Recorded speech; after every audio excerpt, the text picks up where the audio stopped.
Bartsome Tavern. Suzail, beacon of Cormyr, a city of noble banners, guarded walls, and secrets buried beneath stone. Within these walls stands our temple, the Temple of Agma. Welcome, seeker of knowledge. We have been expecting you. Allow me to guide you. Here, scholars and sages from across Faerun gather to preserve histories long feared, forgotten, or forbidden. For beneath the temple lie sealed archives, untouched for generations. These halls contain books chained not to keep thieves out, but to keep seekers alive. One among us had already begun to forget the difference. The Absolution Council noticed the change. The young wizard had grown distant. At times he was heard murmuring in strange, arcane tongues within these sacred halls. And so he was summoned before the council. They warned him that some truths do not enlighten, they devour. But by then, whatever answered from the darkness had already taken root within him. And so, in silence and defiance, he returned to the sealed archives beneath the temple. Night after night, he studied forbidden parchments and ancient sigils deliberately erased from recorded history. The deeper he searched, the more something seemed to answer. Sleep abandoned him. Whispers followed him through the halls long after the candles had died. You would be surprised how many catastrophes begin with the phrase, "I only wished to understand." Then, one night, the whispers answered. He made his way below. The archive fell deathly cold. Candles bent and flickered, and from somewhere beyond the darkness, a voice spoke. You were warned, yet you still sought me. A Sararak, the ancient lich whose name had poisoned forbidden texts for centuries. And with those words, the curse took hold. His fingers stiffened, his vision fractured, and his body slowly began rejecting the shape it once possessed. His mind shattered, splintering into fragments that no longer aligned. When it was done, there was little of the man remaining. Some believed he had abandoned the order entirely. Others whispered that something beneath Suzail had answered his search. Days later, the elders discovered the hidden passage he had used. They sealed it in silence, and whatever remained below the temple was never meant to return. Below Suzail, the world changed. The city's sounds faded. The air thickened with damp rot and stagnant water. Ancient tunnels twisted beneath the streets like buried veins. An entire hidden world had taken root beneath their feet, thriving where light no longer reached. While above, the city lived in comfort, unaware, or perhaps unwilling to acknowledge, the world beneath its streets. Rats skittered through the upper passages, feeding on scraps discarded from above.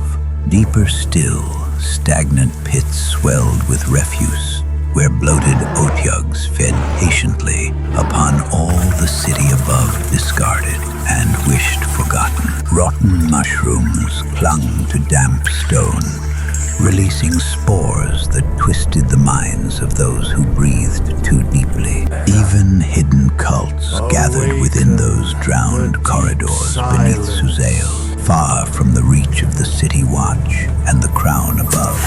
Forbidden rituals whispered in darkness, and sometimes something answered. Many who descended into those drowned passages were never seen again, and the few who escaped those corridors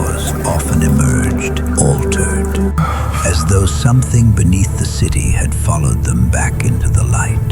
The city guard rarely descended unless forced. Disappearances were dismissed as drunken accidents. Only when a noble vanished, or when a body surfaced beyond the sewer grates, did fearful attention briefly turn downward. Lost treasures drifted into the darkness below.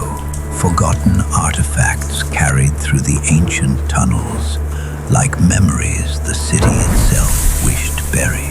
Something else wandered those buried passages first. Cursed remains of the once promising wizard, a Nothic. Twisted by a Saravak's curse, it drifted endlessly through flooded corridors, searching not for flesh alone, but for magic. Magic, yes, hidden things, forgotten things. No, we only look. Fragments of a Saravak's curse still coiled through its shattered mind, and eventually someone came searching for it. An alchemist of Suzail had placed a quiet contract upon the taverns and dockside boards above the city. Coin for the eye of a Nothic, a rare ingredient rumored to aid the brewing of potions that revealed what mortal eyes could not. A veteran bounty hunter descended below, carrying the bait. Yet even he struggled with the air beneath Suzail, the rot, the stagnant water. On the first night, he waited beside the trap in darkness. Hours passed. The spores clouded his senses. His eyes grew heavy. Then, suddenly, movement. The black water erupted beside him. A sewer crocodile lunged from the darkness, jaws snapping shut where his throat had been moments before. The hunter barely hurled himself backward against the stone as the creature vanished once more beneath the flooded passage. On the second night, the hunter returned to the drowned tunnels beneath Suzail. The necklace still rested beside the black water, its faint magical glow barely visible. Magic, yes, little treasure. At last, the creature emerged from the darkness, its single eye fixed upon the glowing amulet.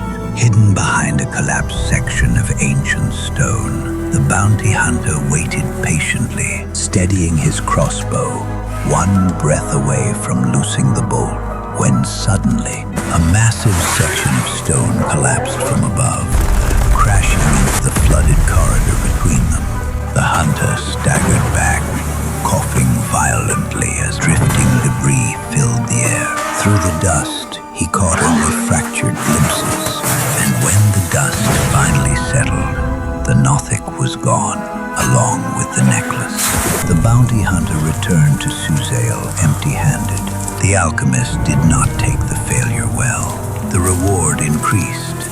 More hunters descended below, and with them came noise, lantern light, fresh blood wandering ancient tunnels that had hungered for centuries. Far below the city, beyond the forgotten passages and rusted sewer gates, the Nothic crouched alone beside a colossal iron wheel frozen by centuries of rust and decay. Within its trembling claws rested the stolen necklace. Ours, yes, but secret. Personally, I have learned not to ask whether such stories are true. Rest well, Seeker.